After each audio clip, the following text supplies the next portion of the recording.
Story of EKANEM, the mysterious midwife. EKANEM, after the confession, was ordered to make the initiated children into the Marine Club well again. She didn't have an idea on how they would become well again. She begged the chief priest to be allowed to go to the Marine Kingdom and meet with the Marine goddess. It was only the goddess that could tell how they would be well again. She was given 21 days to find a solution and return to the village. If she failed, she would never be allowed to set foot in the community again. With a heavy heart, Ekanem made her way to the bank of the popular Arun River, where the villagers gathered to bid her farewell. Holding a hen in her hands, she took a deep breath and stepped into the cool flowing water.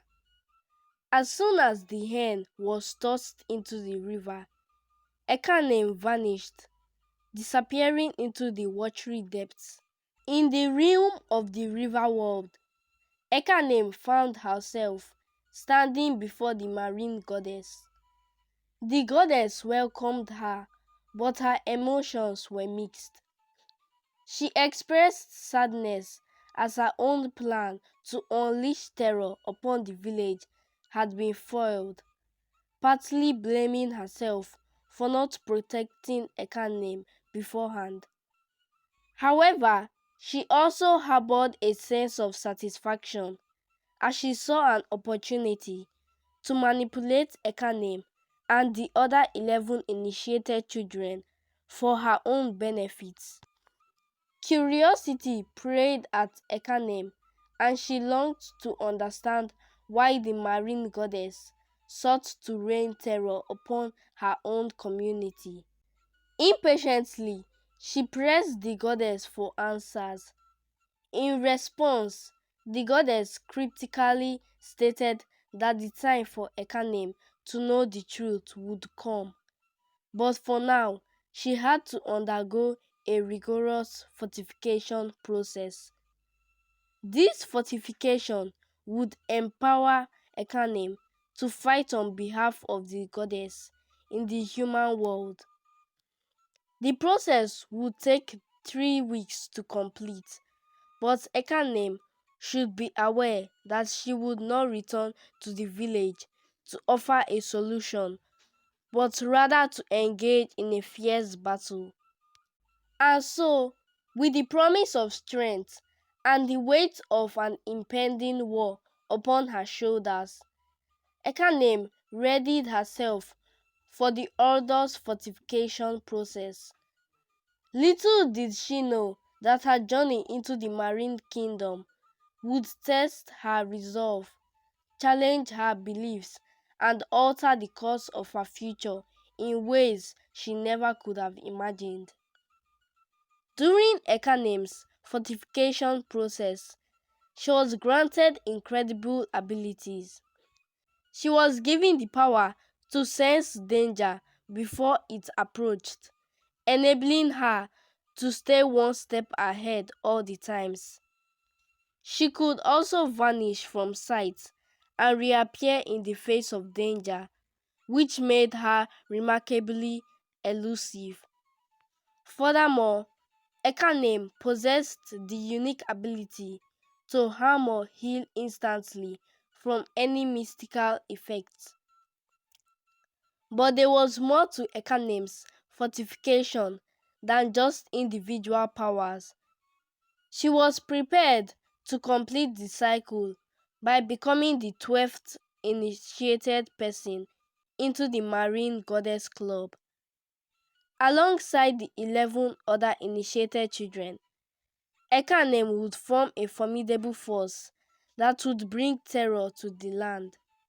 After 3 weeks of intense preparation, the time had come for Ekanem to return to her village. The goddess who had blessed her with powers bestowed upon her 12 rings, one for herself and 11 for the other initiated children. These rings held a deep secret, which would be revealed at the point of wearing it.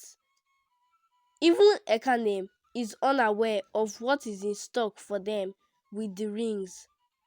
Would the rings bring the solution they seek, or would they unveil another phase in the life of the innocent children and the community?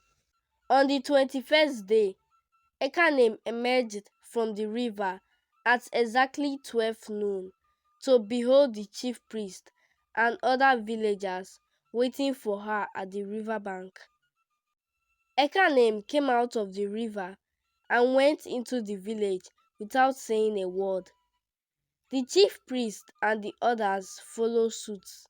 At the village square, the 11 initiated children and their parents were happy, for they believed the long-awaited solution was finally there.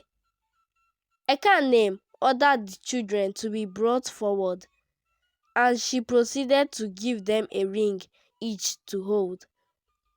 She ordered them to put them on their thumbs as she counted 3. It was then revealed to the chief priest the danger ahead if they succeeded in wearing the rings. But before the chief priest could do a thing, they had worn the rings. As EKANEM and the 11 children wore their respective rings, a transformation occurred. The rings possessed the ability to harness the ancient energies of the marine goddess, infusing the wearers with heightened strength and protection. The rings served as a channel for the goddess to act through them. They had all been possessed by the marine spirits. With their newfound powers, EKANEM and the 11 initiated children became a force to be reckoned with. The rings not only healed them physically, but they were possessed by the marine spirits and became a formidable team. As the chief priest and villagers watched in surprise, the formidable 12 disappeared into the thin air. What became of the village and her inhabitants? The chief priest was unable to see anything as the villagers dispersed into their houses with heavy hearts. What would happen next? Let's see in the next episode. This is Umma's story time. Thanks for watching. Please subscribe. I am Amarachi Ihoma, the young storyteller.